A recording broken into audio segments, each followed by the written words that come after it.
പ്രശ്നപ്പെട്ട Hema committee report പുറത്തു വന്നതിന് പിന്നാലെ വലിയ രീതിയിലുള്ള ചർച്ചകളാണ് സമൂഹത്തിൽ നടന്നുകൊണ്ടിരിക്കുന്നത്. അമ്മയും പെങ്ങളെയും പോലും തിരിച്ചറിഞ്ഞുകൂടാത്ത ആൾക്കാരാണ് ഈ അമ്മ സംഘടനയിലുള്ളത് എന്നാണ് നമുക്ക് മനസ്സിലാവുന്നത്. അമ്മയല്ല AMM. ഇപ്പം മുകേഷിനെ കുറിച്ചുള്ള ആരോപണങ്ങളൊക്കെ കേട്ടല്ലോ. ആർക്കും കൊടുക്കാൻ അല്ലെങ്കിൽ പിന്നെ ആ സാധനം മെഴുകുരുക്കി അടച്ചുകൂടെ. ഇന്ന് രാവിലെ ആർട്ടിസ്റ്റ് സന്ധ്യ വന്ന് പറയുന്നത് മുകേഷ് അവരുടെ ഫ്രണ്ടിൻ്റെ വീട്ടിൽ നുഴഞ്ഞു കയറി അമ്മയെ കയറി പിടിച്ചു, അവരുടെ അമ്മയെ കയറി പിടിച്ചു എന്നാണ് പറയുന്നത്. വലിയ രീതിയിലുള്ള ആരോപണങ്ങളാണ് വരുന്നത്. അപ്പോൾ കഴിഞ്ഞ ദിവസം എല്ലാവരും പ്രതികരിക്കേണ്ട ഏകദേശം എല്ലാവരും പ്രതികരിച്ചു. ഇനി മലയാളത്തിലെ 2 വടവൃക്ഷങ്ങളാണ് പ്രതികരിക്കാനുള്ളത്. അതിലൊരു വടവൃക്ഷം അമ്മയുടെ പ്രസിഡൻ്റായിട്ടിരിക്കുന്ന മോഹൻലാലാണ്. മോഹൻലാൽ ഇതുവരെ പ്രതികരിച്ചിട്ടില്ല. അപ്പോൾ മോഹൻലാലിൻ്റെ പ്രതികരണത്തിന് വേണ്ടിയിട്ടാണ് എല്ലാവരും കാത്തിരിക്കുന്നത്. മോഹൻലാൽ ഇതിൽ എന്ത് പറയും എന്നുള്ളത്. ഇപ്പോൾ നമുക്കറിയാമല്ലോ, സിദ്ദിഖ് പ്രതികരിക്കാമെന്നു, സിദ്ദിഖ് പോയി, സിദ്ദിഖിനെതിരെ ആരോപണം വന്നു. ബാബുരാജ് പ്രതികരിക്കാമെന്നു, ബാബുരാജിനെതിരെ കനത്ത ആരോപണം വന്നു, ജനറൽ സെക്രട്ടറി ആയിട്ടുള്ള. ഇനി അടുത്ത ജഗദീഷിനെ ജനറൽ സെക്രട്ടറി ആക്കാൻ പോകുന്നു എന്നാണ് പറയുന്നത്. അപ്പോൾ എന്താണ് മോഹൻലാൽ പ്രതികരിക്കാത്തത്? മോഹൻലാൽ രാജിവെക്കുമോ? രാജിവെക്കേണ്ടി വരുമോ? മുകേഷൊക്കെ മോഹൻലാലിൻ്റെ ചങ്ക് ബ്രോയാണ്. അതിനകത്ത് വലിയൊരു പ്രശ്നമുണ്ട് ധനുഷേ. നമ്മൾ ഈ ഏതായാലും ഒരു സംഘടനയും പാർട്ടിയൊക്കെ എന്ന് പറയുമ്പം ഇനിയിപ്പോൾ ഇതിൻ്റെ ഔദ്യോഗികമായിട്ടുള്ള ഒരു പ്രതികരണം ഉണ്ടായാൽ മതിയാവത്തുള്ളൂ. കാരണം കേരളം മൊത്തം ചർച്ച ചെയ്തുകൊണ്ടിരിക്കുകയാണ്. അപ്പോൾ ഔദ്യോഗികമായിട്ട് ആദ്യമേ പ്രതികരിക്കാൻ വന്ന ആളിന് ഈ ധനുഷ് പറഞ്ഞ പോലെ തലയ്ക്കടി കിട്ടി കിടക്കുക. രണ്ടാമത് ആ സ്ഥാനത്തേക്ക് ഉറ്റുനോക്കി എനിക്ക് കിട്ടിയല്ലോ എന്ന് പറഞ്ഞ് ആഗ്രഹിച്ചിരുന്ന ആളിന് തലയ്ക്കടി കൊടുത്തു. അപ്പം ഇനിയും ആരൊക്കെ ആവും ആരൊക്കെ ആവത്തില്ല എന്നുള്ളതൊന്നും നമുക്കറിയത്തില്ല. പക്ഷേ മോഹൻലാൽ ഷൂട്ടിങ്ങിലാണ്, ഇവിടെ ഇല്ല, വെളിയിലാണെന്നൊക്കെയാണ് പറയുന്നത്. മോഹൻലാൽ ഒന്നും മിണ്ടിയിട്ടുമില്ല. മമ്മൂട്ടി മിണ്ടാത്തതിനെ പറ്റി ആർക്കും ഒന്നും പറയാനുമില്ല. അവിടെ ഇവിടെയൊക്കെ ചെറിയ പറച്ചിലേ വന്നിട്ടുള്ളൂ. പക്ഷേ മോഹൻലാലിന് മോഹൻലാൽ ഇപ്പം ഈ കമ്മിറ്റി എക്സിക്യൂട്ടീവ് വിളിക്കണം, പുതിയ ഭാരവാഹികളെ തീരുമാനിക്കണം, എന്നിട്ട് ഔദ്യോഗികമായിട്ട് ഹേമ കമ്മീഷൻ റിപ്പോർട്ടിൻ്റെ ഇപ്പോഴത്തെ അല്ലെങ്കിൽ എൻ്റെ നടപടിക്രമങ്ങൾ ഇപ്പം നടന്നുകൊണ്ടിരിക്കുന്ന ആരോപണങ്ങൾ ഇതിനെപ്പറ്റിയൊക്കെ ഭാരവാഹി എന്നുള്ള രീതിയിൽ മോഹൻലാൽ ഉത്തരം പറഞ്ഞേ മതിയാവത്തുള്ളൂ. അത് മോഹൻലാലിൻ്റെ ഉത്തരവാദിത്വമാണ്. അത് ചോദിക്കുന്ന മാധ്യമങ്ങളുടെ കടമയാണ്.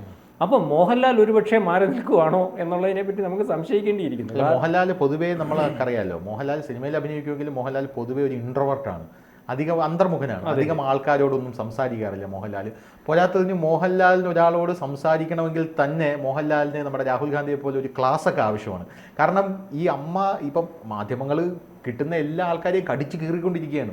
അപ്പോൾ കഴിഞ്ഞ ദിവസം പൃഥ്വിരാജ് വന്ന് പ്രതികരിച്ചപ്പോൾ തന്നെ പൃഥ്വിരാജ് എത്ര നീറ്റ് ആൻഡ് ക്ലീൻ ആയിട്ട് മാധ്യമങ്ങൾ പറയുന്ന കാര്യങ്ങളെല്ലാം പൃഥ്വിരാജിൻ്റെ വായിൽ നിന്നും മോശമായിട്ടോ അല്ലെങ്കിൽ അനാവശ്യമായിട്ടൊരു വാക്ക് വീണിട്ടില്ല. അനാവശ്യമായിട്ട് വാക്ക് വീണ ധർമ്മജനെ ഇപ്പോൾ കോൺഗ്രസ്സുകാർ തള്ളി പറഞ്ഞിട്ടുണ്ട്. ധർമ്മജൻ കോൺഗ്രസ്സുകാരനാണ്, ധർമ്മജൻ്റെ കാര്യത്തിൽ ഒരു തീരുമാനമായി. അപ്പോൾ മോഹൻലാൽ എന്ന് പറഞ്ഞ വ്യക്തി പ്രതികരിക്കാൻ വരുമ്പോൾ അത് ഈ മലയാള സിനിമ ഇൻഡസ്ട്രിയല്ല, ഇന്ത്യൻ സിനിമ ഇൻഡസ്ട്രി തന്നെ ഉറ്റുനോക്കുന്ന ഒരു വിഷയമായിട്ട് തലത്തിലേക്ക് ഈ കാര്യം ഉയരുമ്പോൾ മോഹൻലാലിൻ്റെ വായിൽ നിന്ന് അനാവശ്യമായിട്ട് എന്തെങ്കിലും വീണ് കഴിഞ്ഞാൽ മാധ്യമങ്ങൾ അത് മുതലെടുക്കുമെന്ന് മോഹൻലാലിന് കൃത്യമായിട്ട് അറിയാം. ആ ഒരു ഭയത്തിലാണോ മോഹൻലാലിന് പ്രതികരിക്കുക? ഒരു പക്ഷേ ഉറപ്പായിട്ട് തന്നെയായിരിക്കും. നമ്മളിപ്പോൾ ഈ ധനുഷ് പറഞ്ഞ ഒരു കാര്യത്തെപ്പറ്റി ഞാൻ പറഞ്ഞുതരാം.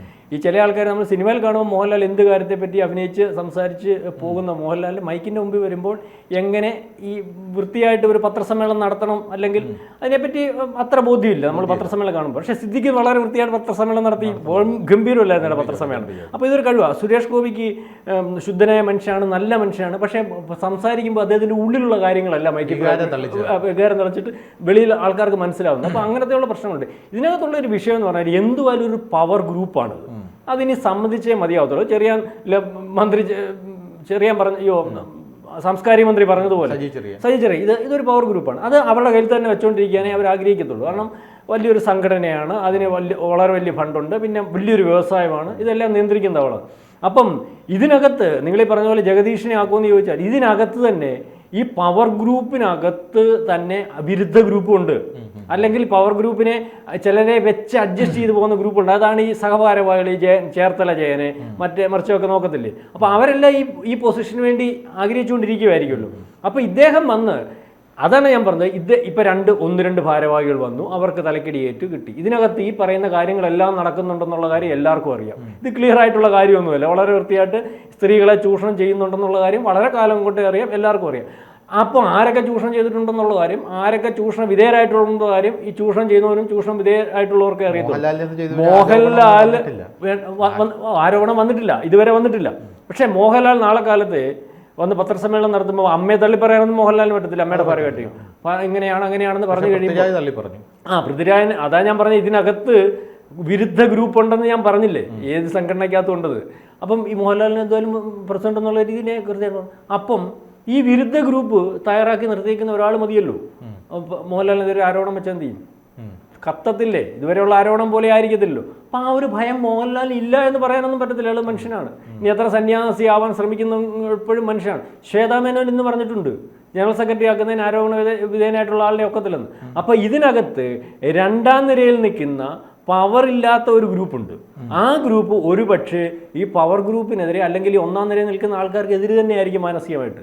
അവർക്ക് ഈ സിനിമ അല്ലെങ്കിൽ ഇതിൻ്റെ നേതൃത്വമെങ്കിലും കിട്ടിയാൽ അത്രയെങ്കിലും ആവട്ടെന്ന് വിചാരിക്കുന്ന ഒരു അവസ്ഥയുണ്ട്.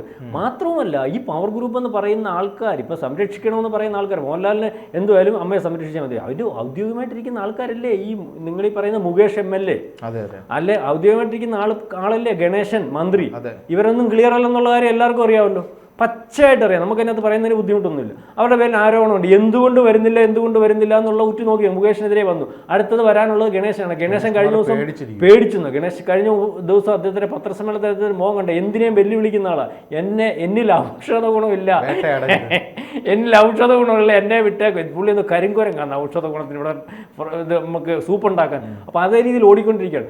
അതുകൊണ്ട് തന്നെ മോഹൻലാൽ ഭാര്യയുടെ ചികിത്സയുടെ കെയർ ഓഫിലും അല്ലെങ്കിൽ ചെന്നൈയിലാണെന്നൊക്കെ ഉള്ള കെയർ ഓഫിൽ മാറി നിൽക്കുന്നു എന്ന് നമുക്ക് വിചാരിക്കേണ്ടി വരും. കാരണം ഇതിനകത്ത് വന്ന് നിന്നുകൊടുത്ത് അദ്ദേഹം ചുമ്മാതെ ഈ നല്ലൊരു രീതി നിൽക്കുന്നതിനകത്ത് പെട്ടുപോകണ്ടെന്ന് വിചാരിച്ചു. ഇപ്പം നമുക്കറിയാമല്ലോ, ആധുനിക യുവ എല്ലാ അമ്മയുടെ മീറ്റിങ്ങുകളൊന്നും എല്ലാ ഉത്തരവാദിത്തപ്പെട്ടവരും കൂടെ കൂടിയിരുന്നല്ല.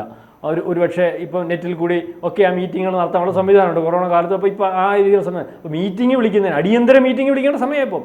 കാരണം ഭാരവാഹികൾ മാറ്റി വെച്ചു പോകുന്നു ഡേറ്റുകളിലും. അടിയന്തര മീറ്റിംഗ് വിളിച്ച ഉടനെ എൻ്റെ സമാധാനം പറയേണ്ടി അല്ല, അത് എക്സിക്യൂട്ടീവ് യോഗം മാറ്റി വെച്ചത് വേറെ ഒന്നും കൊണ്ടല്ല. നമ്മൾ യൂട്യൂബ് എടുത്തിട്ട് ഫീഡ് ഇങ്ങനെ റിഫ്രഷ് ചെയ്യുമ്പോഴേക്കും അടുത്ത ആരോപണങ്ങൾ ഇങ്ങനെ വന്നുകൊണ്ടിരിക്കുകയാണ്. അതുകൊണ്ടാണ് അപ്പോൾ ആരോപണങ്ങൾ വരുന്നു, എക്സിക്യൂട്ടീവ് മീറ്റിംഗ് വിളിക്കുന്നു, ആരെ ഭാരവാഹിയാക്കും എന്നുള്ളതിനകത്ത് ബുദ്ധിമുട്ടുണ്ടാവും. കാരണം ഈ ഭാരവാഹി ആക്കുന്ന ആൾ വീണ്ടും ആരോപണ വിധേയനായാലും എന്ത് ചെയ്യും? കാരണം ഇത് ക്ലിയർ അല്ലെന്നുള്ള കാര്യം നമുക്കറിയാം. ആകെപ്പാടെ ഒരു ഇന്ദ്രൻസേ കാണത്തുള്ളൂ കഥവിന് മുട്ടാത്തത്. ജഗദീഷ് ഉണ്ടോയെന്ന് അറിയത്തില്ല. ജഗദീഷ് ഇപ്പൊ ജഗദീഷ് അനുകൂലമായിട്ട് ജഗദീഷ് ഇല്ലെന്ന് എങ്ങനെ നിങ്ങൾക്ക് പറയാൻ നോക്കും? പണ്ട് കൂട്ടിയിട്ടില്ലെന്ന് എങ്ങനെ പറയാൻ നോക്കും? പണ്ടത്തെ കാര്യങ്ങളാണ്. അപ്പം ആ രീതിയിലുള്ളൊരു പ്രശ്നമുണ്ട്. അപ്പം മോഹൻലാൽ വരാത്തതിൻ്റെ ഒരു കാരണം ഇതായിരിക്കാം എന്ന് നമുക്ക് വിചാരിക്കാം. മമ്മൂട്ടി മിണ്ടിയിട്ടില്ല, അദ്ദേഹത്തിന് പല ആൾക്കാരും പറയുന്നത് അറിയോ, ഇതിൽ ഹേമ കമ്മീഷൻ റിപ്പോർട്ടിൽ ആരോപണം വരുന്നെങ്കിൽ ആദ്യം പേര് വരേണ്ട മോഹൻലാലിൻ്റെതായിരുന്നു എന്നാണ് പല ആൾക്കാരും പറയുന്നത്. അങ്ങനെ പറയുന്നുണ്ട്. കാരണം നമുക്കറിയാലോ, നമുക്ക് മോഹൻലാലിനെ കുറിച്ചുള്ള ഒരുപാട് കിംവദന്തികൾ മലയാള സിനിമയിൽ അകത്തും പുറത്തും എല്ലാം പ്രചരിക്കുന്നുണ്ട്. ഇപ്പോൾ മനോരമയിലെ ജോണി ലൂക്കോസുമായിരുന്ന നേരെ ചൊവ്വേ ചർച്ചയിൽ അയാൾ തന്നെ പച്ചയ്ക്ക് മോഹൻലാലിനോട് ചോദിക്കുന്നുണ്ട്, മോഹൻലാൽ കിടക്ക പങ്കിട്ട സ്ത്രീകളുടെ എണ്ണം 3000-ഓളം വരുമല്ലോ എന്ന്. അപ്പോൾ മോഹൻലാൽ വളരെ രസകരമായിട്ട് മറുപടി പറയുന്നുണ്ട്, അതല്ല, അതിൽ കൂടുതൽ കാണും എന്ന് മോഹൻലാൽ പറയുന്നുണ്ട്.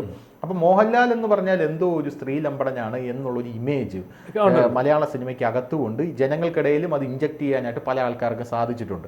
എന്നാൽ മമ്മൂട്ടി എന്ന് പറഞ്ഞാൽ സ്ത്രീകളോട് തീരെ സംസാരിക്കാത്ത വളരെ മാന്യനായിട്ടുള്ള വ്യക്തിയാണ് എന്നുള്ളൊരു ഇമേജും നാട്ടുകാർക്കിടയിലുണ്ട്. അതുകൊണ്ട് മോഹൻലാൽ ഭയന്നിരിക്കുകയാണ് എന്നാണ് ഇപ്പോൾ പല വേറെ ഫാൻസുകാർ, ചേട്ടൻ പറഞ്ഞ പോലെ പവർ ഗ്രൂപ്പിനെതിരെ നിൽക്കുന്ന ആൾക്കാരുണ്ടല്ലോ, അവർ പറഞ്ഞ് പ്രചരിപ്പിക്കുന്ന ഒരു കാര്യം എന്ന് പറയുന്നത്. പക്ഷേ മോഹൻലാലിനെതിരെ ഇപ്പോൾ യാതൊരുവിധ ആരോപണവും വന്നിട്ടില്ല. ഇനി അടുത്ത വേറൊരു കാര്യമുണ്ട്, സുരേഷ് ഗോപിക്കെതിരെ ആരോപണം വല്ലതും കൊണ്ടുവരാൻ പറ്റുമെന്ന് ഇവിടെയുള്ള വേറെ അത് വളരെ നേരത്തെ ശ്രമിച്ചുകൊണ്ടിരിക്കുക. പക്ഷെ ഒന്നും സാധിക്കുന്നില്ല. അദ്ദേഹത്തിനെതിരെ ഇതിന് ശേഷം വന്ന സ്ത്രീകളുടെ അഭിപ്രായം തന്നെ അദ്ദേഹത്തിന് അനുകൂലമാണ്. അച്ഛൻ്റെ കൂട്ടാണ്, സഹോദരൻ്റെ കൂട്ടാണ്, ഇത്രയും കെയറിങ് കിട്ടുന്ന ഒരു മനുഷ്യൻ സിനിമാ ഫീൽഡിലെന്നുള്ള. അല്ലെങ്കിൽ ഇപ്പം സുരേഷ് ഗോപി എടുത്ത് എയറിലിട്ട് എന്തെങ്കിലും ഒന്ന് പറഞ്ഞായിരുന്നെങ്കിൽ എയറിട്ട് കറക്റ്റ് ചെയ്തേനെ. ഇപ്പോൾ ഈ പറഞ്ഞതുപോലെ ധനുഷ് പറഞ്ഞ ആരോപണം ഞാനും കേട്ടിട്ടുണ്ട്. 1000 പേരുടെ ലിസ്റ്റ് എഴുതി വെച്ചിട്ട് ഓരോരുത്തരെയും ഉപയോഗിച്ചിട്ട് വെട്ടിക്കളഞ്ഞുകൊണ്ടിരിക്കുകയാണ്. ഇനി അത് 10,000-ലേക്ക് പോവുകയാണ്. ഈ രീതിയിലൊക്കെയുള്ള ആരോപണം മോഹൻലാലിൻ്റെ പേരിൽ ഉണ്ട്. ഇത് പ്രതീക്ഷിച്ചത് കേൾക്കാൻ വേണ്ടി ഇരിക്കുന്ന ആൾക്കാരാണ് വെളിയിലുള്ളത്. അങ്ങനെ ആയിരിക്കും എന്ന് വിചാരിക്കുന്നത്. അപ്പം ഇദ്ദേഹം വരുന്ന ഒരു പത്രസമ്മേളനം അമ്മയ്ക്ക് അനുകൂലമായിട്ട് നടത്തുമ്പോൾ ഇപ്പൊ അമ്മയ്ക്കെതിരെയാണല്ലോ ഹേമ കമ്മീഷൻ നടത്തുമ്പോഴും ഇവർ ഈ ആരോപണങ്ങളൊക്കെ ചിലപ്പോൾ ഉന്നയിക്കാൻ സാധ്യത ഉറപ്പായിട്ടും ഉണ്ട്.